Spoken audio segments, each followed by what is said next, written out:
The Toronto Blue Jays are in massive trouble after yet another blowout loss yesterday to the Baltimore Orioles. Ryan Mountcastle continues to own the Jays when he plays them, so I'll break that down and much more in this episode of 3 Up, 3 Down.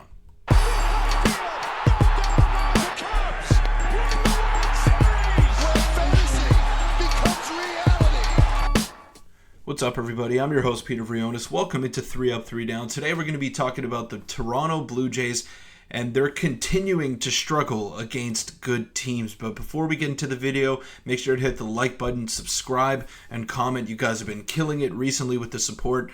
We're on the goal to 200 subscribers, so make sure to help me out with that. But the Toronto Blue Jays have been one of the more intriguing storylines in Major League Baseball this year, and not for a good reason. At least Blue Jay fans expected a different type of season than what we saw last year, just because of some internal improvements and guys getting into shape, and they were saying all the right things, but they did that last season as well. And of course we know that they flamed out in the playoffs against the Minnesota Twins, and that was the end of that. A lot of changes were made in the offseason, a lot of departures.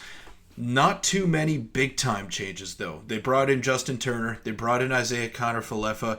Those two guys have been all right. Turner has been really bad as of late, actually one of the worst qualified hitters in baseball. But if it wasn't for him in the early portion of the season, the Jays would probably have a few less wins on their tally right now. So I'll give them a bit of a pass on that front. IKF has been a really nice signing for them. But apart from that, we haven't really seen anyone internally take a step forward, besides maybe Alek Manoah and Vladimir Guerrero Jr., who has been tearing the cover off the ball lately.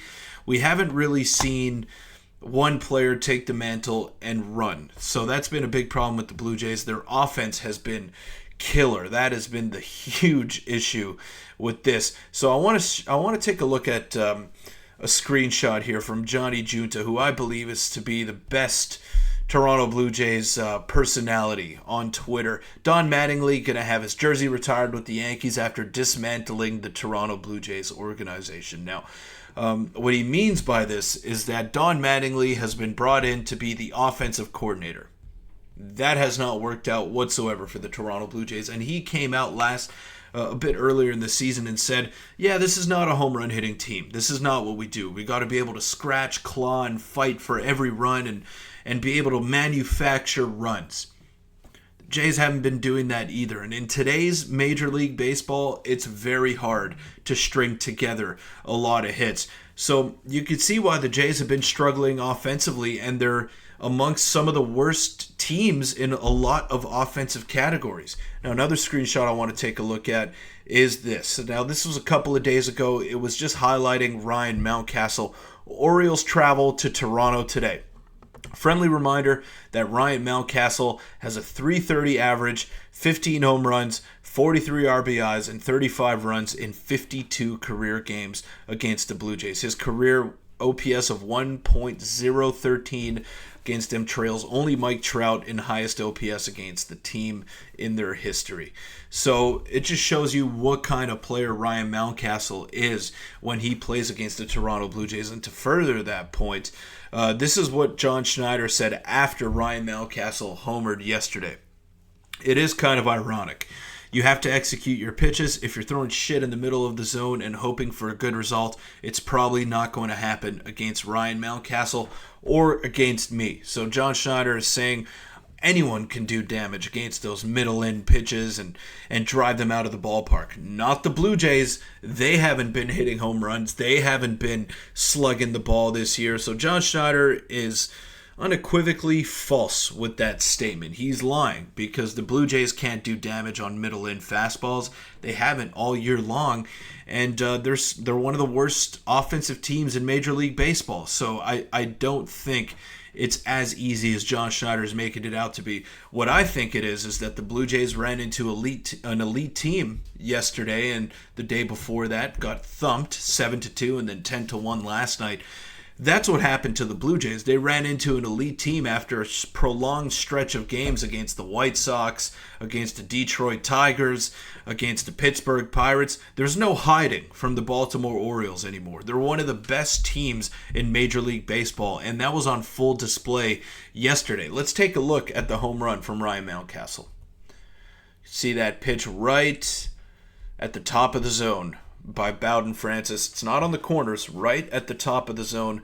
Center cut. He's going to do damage on that every single time. Take one more look at the location of that pitch. 93 miles an hour at the belt, right in the middle of the plate. That's not a recipe for success. Doesn't matter if you're Bowden Francis. Doesn't matter if you're Garrett Cole. The Jays have not been executing on any front this season, and that has been their biggest downfall. They haven't been able to execute in the bullpen. Their starting pitching has started to tail off lately, and their offense has been horrendous from game 1 to game 60. Let's take a look at the standings right here. They're 60 games in, they're 28-32, they're dead last in the American League East. Dead last in the American League East. I don't know if there's any hope for this team. The division is out of the question. I don't think that's even a remote possibility at this point. But I don't even know if the wild card is in play for the Toronto Blue Jays with the way that they've been playing. And there's been a lot of talk centered around some of their star players, or I'll use stars in quotations there, Vladimir Guerrero Jr. and Bichette. There's been some trade rumors circulating that the Jays may be looking to shop them, and then Ross Atkins came out and denied those claims just a couple of days ago. But if they keep playing the way that they're playing right now and struggling to pick up W's, not only against good teams, but against bad teams as well, then that conversation shifts entirely. And Ross Atkins would be stupid to not take any phone calls on those guys. And it wouldn't shock me if he didn't, because Ross Atkins has been a total disaster as of late for the Blue Jays. The front office failed to deliver on some of their promises this offseason. They were all in on Shohei Ohtani. They were prepared to offer him $700 million. Then they ended up settling for a couple of bargain deals in IKF and Justin Turner. And for a team that struggled as much as the Blue Jays did last season, just acquiring those two players and expecting a different outcome, it was ludicrous. You're not going to get offensive production in the masses from Justin Turner and from IKF. It's just not going to happen. Now, Justin Turner's a great clubhouse guy. He does produce. I just think he's in a prolonged slump right now, but I expect him to turn it around. But he's also 39 years old.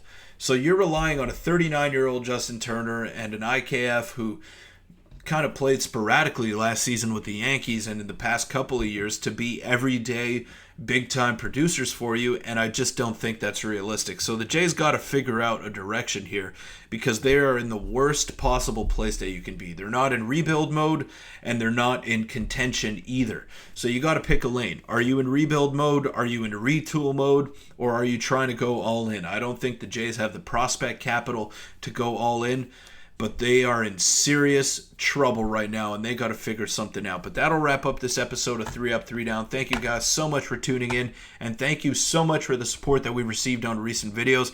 Make sure to tune in tomorrow for another upload, and we'll see you tomorrow. But until then, enjoy the baseball, folks.